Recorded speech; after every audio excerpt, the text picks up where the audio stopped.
আমাদের দিক সরকার তাকায় না, সরকার তাকালেও সচিবরা তাকায় না। এখনকার বাজারে এই বেতনে আমাদের চলা খুবই মুশকিল হয়ে যাচ্ছে।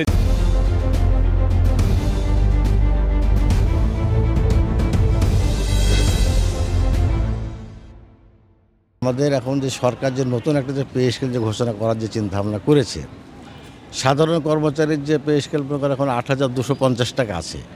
এতে আমাদের চলা এবং ফেরা, খাওয়া দাওয়া, আমাদের ছেলে মেলে আমরা খুব কষ্টের ব্যাপার থাকি। এটা যদি মনে করো এটা ৮,২৫০ টাকা যদি প্রায় ২৬-২৭ টাকা যদি পে স্কেল যদি ঘোষণাটা করে, তাহলে আমাদের সংসারটা একটু সচ্ছল হবে এবং ভালোভাবে চলাফেরা করে খাওয়া দাওয়া করে বাঁচতে পারবো আমরা। মেয়ে দুটো ছেলে, আমরা স্বামী স্ত্রী 2 জন, এই যে 6 জন 7 জন যে লোক আমাদের, এই 7টা লোককে মনে করো আমাদের খাবো না নিজের মনে করো একটু থাকার মতন কোনো একটা জায়গা করব, সেটা করার মতন বুদ্ধি আমাদের বুদ্ধি নাই। আমাদেরকে খুব কষ্টে দিন যাপন করতে হয়। আমাদের বেতন যদি এখন মোটামুটি 50 থেকে 60 হাজার টাকা যদি আমাদের বেতন হয়, তবুও আমরা মনে করি কোনোরকমভাবে হয়তো খায়া পরে বাঁচতে পারবো। এখন বর্তমানে আমাদের আছে ৮,২৫০ টাকা। এটা এখন ২৪,০০০ করলে পরে আমাদেরটা একটু ভালো হবে। কারণ হচ্ছে আমাদের ২৪,০০০ করলে পরে কিছু বাড়ি ভাড়া অ্যাড হবে, কিছু আমাদের মেডিকেল ভাতা অ্যাড হবে। এই নিয়ে মোটামুটি যাতায়াত ভাতা, টিফিন ভাতা, এই নিয়ে মোটামুটি আমাদের যদি ৫০,০০০-৬০,০০০ টাকা মূল বেতন আসে, তাহলে আমাদের চলাফেরা করে মানে আমাদের একটু হবে, সহজ হবে। আমাদের পরিবারে 4 জন। এখন আমরা যে টাকা বেতন পাই, এই টাকাতে আমাদের খুব সমস্যা হয়। তো যদি ৬০,০০০ টাকা বেতন করে, তাহলে আমাদের দিক দিয়ে একটু ভালো হবে, চলাফেরা করে কিছু মানে সঞ্চয় জমা হবে।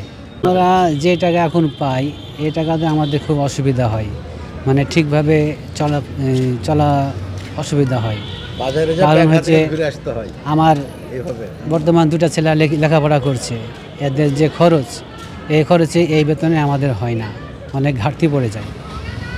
এই যখন ঘাটতি পড়ে যায়, তখন মনে করেন যে হচ্ছে বিভিন্ন জায়গাতে আমাদেরকে ঋণ করতে হয়। তো ঋণ করতে যে পরে দেখি যে ঋণ শোধ করতে পারছি না, কারণ এই নিয়ে আমাদের কোনো সমস্যা।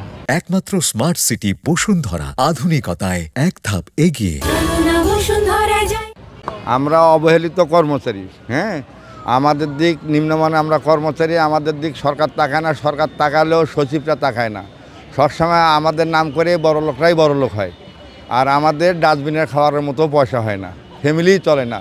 বাড়ি ভাড়া, আমাদের যেমন লোন দিয়েছে 5% লোন দেওয়া বলে আমাদের লোন দিয়েছে, কিন্তু 10% লোন কাটতেছে। শিক্ষকদেরকে 4% লোন কাটতেছে, কিন্তু আমাদেরকে দিয়ে তারা ব্যবহার করে নিচ্ছে। কিন্তু আমাদেরকে খুব কষ্টে আছি।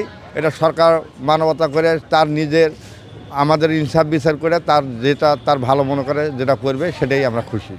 মানুষ কারো কোনো দিন পেট কেউ কোনো দিন ভরাতে পারে না, কিন্তু আমাদের যেমন 8,000 টাকা বেসিক আমরা ঢুকছি, এখন আমার 8,000 টাকা না স্কেলে ঢুকছি, 8,250 টাকা। এটা আমাদের যদি সরকার 20,000 টাকা করে, তাহলে আমাদের জন্য ভালো হয়। তাহলে আমরা ডাল ভাত খাওয়া বাঁচতে পারবো। আমরা যে গোশ ভাত খাবো প্রতিদিন, তাও চাই না, যাতে আমরা বাল বাচ্চাদেরকে লেখাপড়া শিখাতে পারি। আপনাদের মতো এরকম শিক্ষা প্রতিষ্ঠানে চাকরি করে আমাদের বাচ্চা কাচ্চা যদি ডাস্টবিনের খাওয়ার কুড়ে খায়, তাহলে একটা দেখতে খারাপ।